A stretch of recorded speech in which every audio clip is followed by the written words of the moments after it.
Uh, Friends, today we have a senior journalist with us. In She has 20 years of experience in the field. She unfortunately suffered some serious violation, sexual harassment, sexual violation, like something which is covered under Section 376 IPC. Uh, she's tormented, completely broken up, suffering various odds of dealing with it, like to lodge the complaint, to take on with the perpetrators, and what that means to your job, what that means to your social status, and how do you deal with it at home. Should you take that as a stigma, or should you just take on that violence on you and then collect yourself, regroup yourself?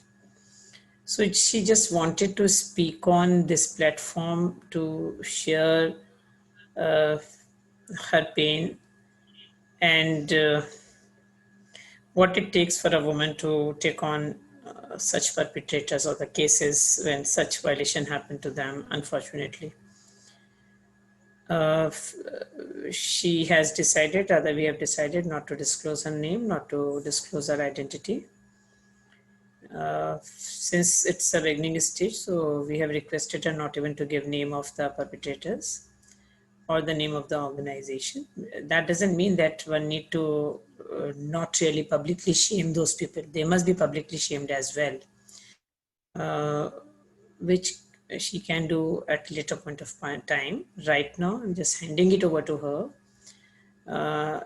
If even by venting out here on this platform, she gets some peace, then a purpose is served.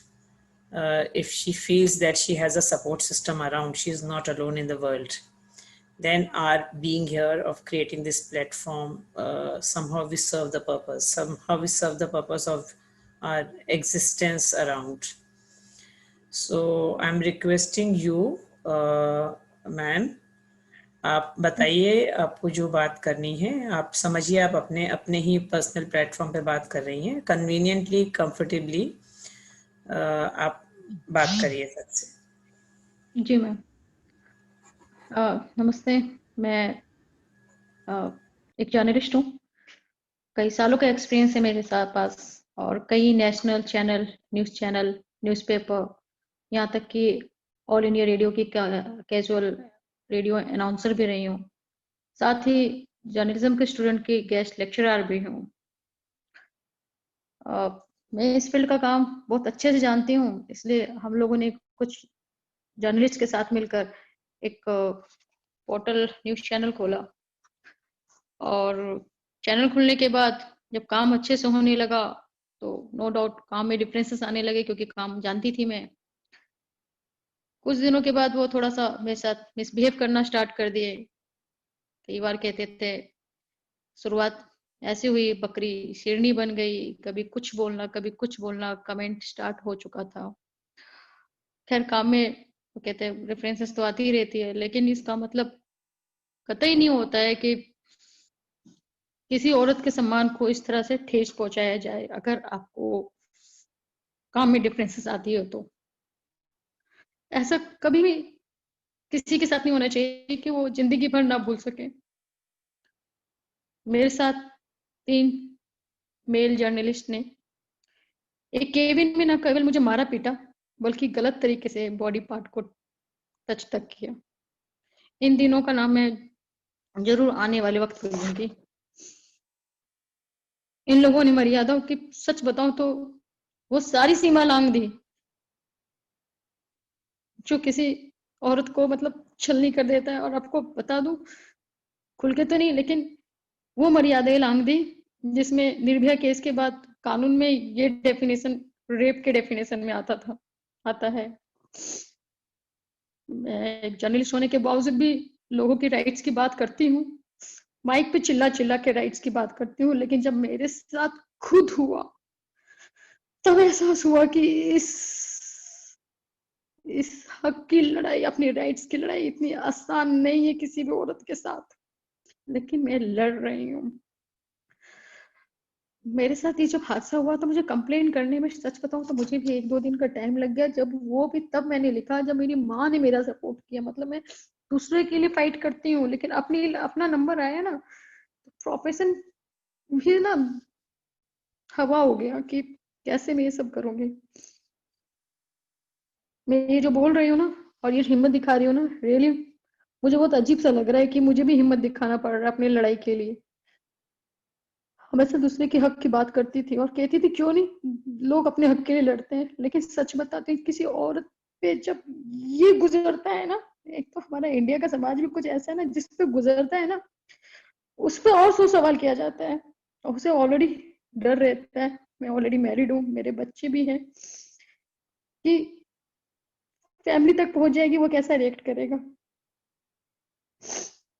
बहुत हिम्मत के साथ मैंने इस लड़ाई को start किया कि मैं हारूं, मैं अगर चुप हो गई तो ये आगे बढ़ते चले जाएंगे। और मैं सच बताऊं तो अब मेरी अंतरात्मा भी साथ नहीं देगी। मैं क्यों किसी को कहूंगी कि आप लोग चुप रहते हो, लड़ना चाहिए। मेरा प्रोफेशन है फाइट फॉर राइट, लेकिन सच बताऊं इस लड़ाई में बहुत दर्द हो रहा है, बहुत हिम्मत चाहिए। सॉरी, मैं बयान नहीं कर सकती, लेकिन मैं फाइट करूंगी और इन शैतानों का नाम भी जल्द ही पब्लिक ही करूंगी। करना जरूरी है उन लोगों का नाम। इस प्रोफेशन होने के बावजूद भी जब मैंने एफआईआर किया, पुलिस कार्रवाई थोड़ी स्लो रही, तो मैं, क्योंकि प्रोफेशन ऐसा है, जर्नलिस्ट हूँ, दिल्ली महिला आयोग में गई, वहां पे कंप्लेन किया तो इन्वेस्टिगेशन में कुछ तेजी से आई। लेकिन जिन पर एफआईआर हुआ है ना, वो लोग आज भी मुझे, जिन्होंने मुझे मारने की धमकी दी है, जिन्होंने मेरे साथ फिजिकली मेंटली हर तरह से असोल्ट किया, वो खुलेआम घूमते हैं।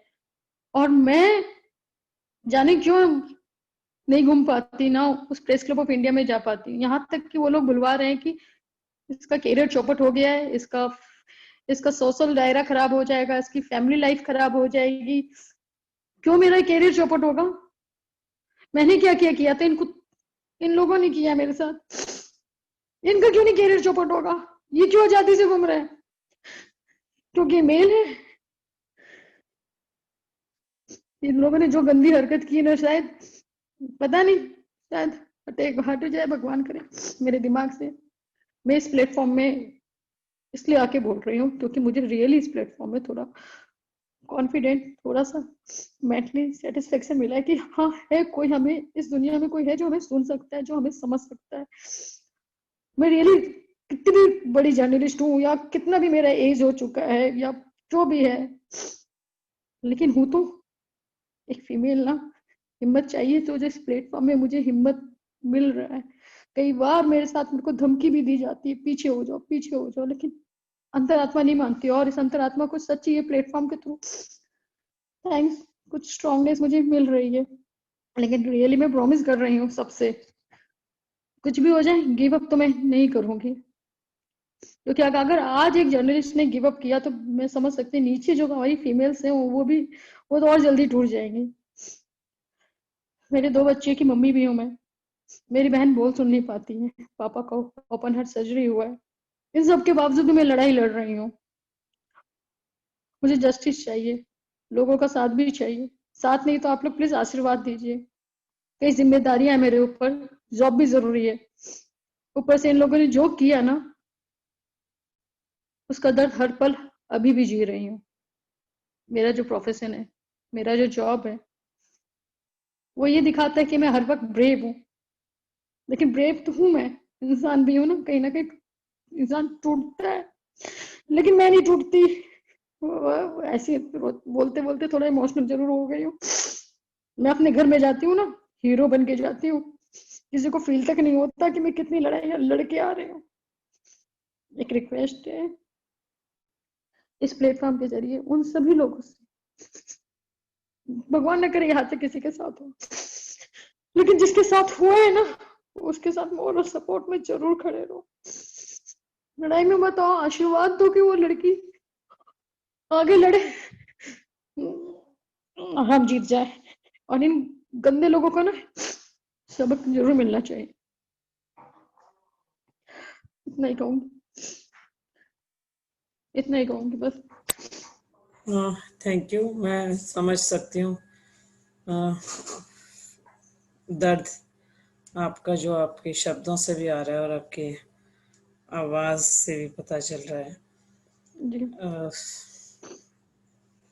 जितने लोग सुने उनको तो ये समझ आना ही चाहिए कि एक वायलेशन जब होता है, वो मोमेंट्री एक्ट होता है उस मैन के पार्ट पर। आप समझिए महिला क्या गुजरती है और क्या मतलब है किसी को जिंदगी भर की पीड़ा देने से। आप पनिश हो जाएंगे, आपको लॉ पनिश कर देगी, उस पेन का क्या किया जाएगा। एक जीते जागते आदमी को एक इतने दर्द से गुजारते रहने के लिए क्या मतलब है, लाइक समझ ही नहीं आता है। हम लोग एक चींटी को मारने से डरते हैं और लोग आराम से किसी के प्रिवेसी को वॉक ओवर करके चले जाते हैं, वायलेट कर जाते हैं। अब इनका हर एक वो पीड़ा, हर एक वो आंसू या जो दर्द ये भी शेयर कर रही हैं। मेरे से जब बात कर रही थी इन पर्सन, तो इन्होंने बताया कि ये हर क्षण उस क्षण को जीती है और इनको समझ नहीं आता, इनको आज भी नहीं समझ में आता कि उसको होने से कैसे क्या करती तो रुक जाता वो। ये उस दिन को हटा नहीं पा रही है अपनी लाइफ से, उस मोमेंट को नहीं हटा पा रही है। तो पर्पस यहाँ पर शेयर करने का केवल एक स्टोरी की तरह नहीं है, एक सेंसेशनलाइजेशन नहीं है। ये है कि हम जो सब सुन रहे हैं वो ये इंश्योर कर पाए कि हम सबके लिए एक अच्छा वर्ल्ड बनाएंगे ना। इनके लिए, इनके पास भी तो मैन है, इनकी फैमिली में बच्चे भी हैं, लाइक हमने सबके लिए, अगर उन सबको पता है या पता चलता है सबके लिए दर्द है ना, तो क्या मतलब है इतनी एक सोसाइटी, पेनफुल सोसाइटी को क्रिएट करना। क्या मतलब है कि अब अपनी बाकी जिंदगी, कोशिश हम सबकी ये रहनी चाहिए कि ये इस दर्द को भूलें और एक बेटर लाइफ जिए, बट अगर रोक पाए। और we the women of India का पर्पस यही है कि जितनी इन सब सब्जेक्ट्स पे बात करेंगे, जितना किसी एक पर्सन का जिसने ये पेन बेयर किया है, वो जब पेन ट्रांसफर करते हैं आप तक, तो आप महसूस करें, हर वो व्यक्ति जो सुन रहा है वो महसूस करे कि कितना पीड़ादायक है उस व्यक्ति के लिए, आप कितना मुश्किल कर देते हैं जीवन, वो परपिट्रेटर्स तो साथ हैं। और आपसे मैं एक ही बात बोल सकती हूँ कि बिलीव यू मी, जितनी हम लोग मदद कर सकते हैं बिल्कुल करेंगे। हम आपके साथ खड़े हैं, तो कम से कम अपने को अकेला तो मत ही महसूस करें आप। जी मैम। और ये सब जो सुन रहे हैं आपको, ये पूरा we the women of India का एक फैमिली हो गई है अब तो बड़ी सारी, यस मैम। सब साथ हैं। और जॉब का भी कुछ करेंगे, मतलब वो भी आपका सिक्योरिटी होनी चाहिए आपके पास। Yes ma'am. और आप लड़ाई लड़ें तो जी सोल्जर की तरह लड़ें, वॉरियर की तरह लड़ें। हम सब जितना मैम। साथ दे सकते हैं, जितना क्या पूरा साथ देंगे, ठीक है ना। तो प्रॉमिस एक यस करिए ना, आप आगे से रोएंगी नहीं। हो जिसने जाता है मैम, गलत किया है वो रोए, हो जाता है मैम, शर्मिंदा रोना नहीं तो। होंगी, क्योंकि जिन्होंने गलत आपने नहीं किया ना, गलत किसी और ने किया है। यस तो मैम। शर्मिंदा वो हों, रोएं वो, जॉब वो लूज करें, पब्लिकली शेम वो हों, सोशल स्टेटस उनका खराब हो। आपके साथ जैसे बातचीत में मैं बोल रही थी कि आपके घर में चोरी हुई है, आपकी बॉडी, आपका घर है, चोरी हुई है, उसको पनिश करेंगे जिसने गलत किया है। इसलिए आपको शेम फील करने की जरूरत नहीं है, आपको लोगों को फेस करने में बिल्कुल डर नहीं लगना चाहिए। इनके वो लोग भी सामने आ जाए तो 10 लोगों को आराम से खुल के बताइए कि ये वही वल्चर्स हैं, इनसे बच के रहिए, ये संगत के लायक लोग नहीं है, इनसे जरा दूर रहें। और सब जगह शेम करिए ना उनको आप, उनका मतलब हाउ कम दे वर्क, उनको ये कैसे संभव है कि वो पत्रकार की तरह आगे काम कर पाए। या आपको इंश्योर करना पड़ेगा कि आप हर उस फोरम पे जाएं जहां पर कि उनसे काम करने की पॉसिबिलिटी होती है। इनको ब्लैकलिस्ट होना जरूरी है हर जगह से। मैम। बिल्कुल मैम, लेकिन एक अकेले। आपको वन बाय वन, आप अकेले नहीं होना, आपको one yes by one steps लेने होंगे। जी वो लीजिए जो मदद हम कर सकते हैं सलाह के तौर पे, अदरवाइज वो सब हम लोग करेंगे। मैम। और जो लोग इतनी बड़ी गलती करते हैं, मतलब ये तो ऐसी भी चीज गलती नहीं है ना जिसका, गलती क्या क्राइम है कि जिसके लिए आप बिल्कुल सॉरी क्या हो निकल लें। मैसेज जाना चाहिए 10 और लोगों को जिनको पता चलता है, उनको पता चलना चाहिए कि आप इस तरह से किसी को वायलेट नहीं कर सकते हो। तो समझ रही हूँ मुश्किल समय है आपके लिए, पर अकेले नहीं है, इसकी तो गारंटी दे रही हूँ। और थैंक प्लीज यू। आगे से ना रोएंगी ना, इतना पीड़ा झेलेंगी। मैं उम्मीद भी करती हूँ कि इतना भी यहाँ इतने ओपन फ्रंट पे बोलने के बाद आप थोड़ा सा रिलैक्स फील करेंगी कि आपने अपनी बात कही और आप एक ग्रुप में खड़ी। ग्रेट। ठीक है, thank thank you you. So much, thank you everybody.